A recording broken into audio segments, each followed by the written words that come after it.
Mercredi 17 mars, les habitants de Tel Aviv ont eu la surprise de voir une statue de nu en bronze représentant le Premier ministre israélien Benjamin Netanyahou accroupi.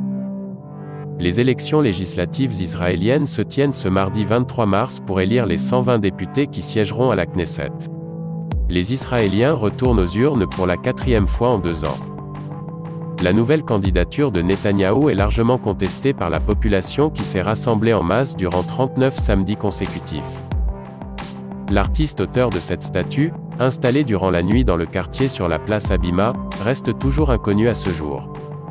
Le Jérusalem Post a indiqué que la municipalité a donné l'ordre de retirer la statue, alors que la police commençait à peine à interroger les passants à ce sujet. La sculpture de bronze, qui pèse 6 tonnes, a été baptisée héros israélien. Cette démarche a été considérée comme un signe de protestation contre la candidature de Benjamin Netanyahou, au pouvoir depuis 12 ans.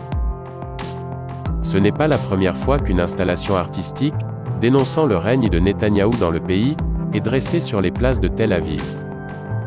Le 29 juillet 2020, une statue anti-Netanyahou, œuvre de l'artiste israélien Itay Zaleh, avait été installée place Rabin. Elle représentait le Premier ministre assis seul à une immense table, une œuvre parodiant la scène de Léonard de Vinci. À cette époque, Netanyahou était visé par des plaintes, il était accusé de fraude, de corruption et d'abus de confiance.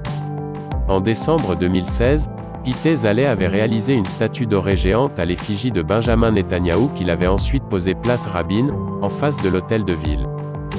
À peine installée, la sculpture avait été détruite par la foule. L'artiste avait voulu tester les limites de la liberté d'expression dans son pays.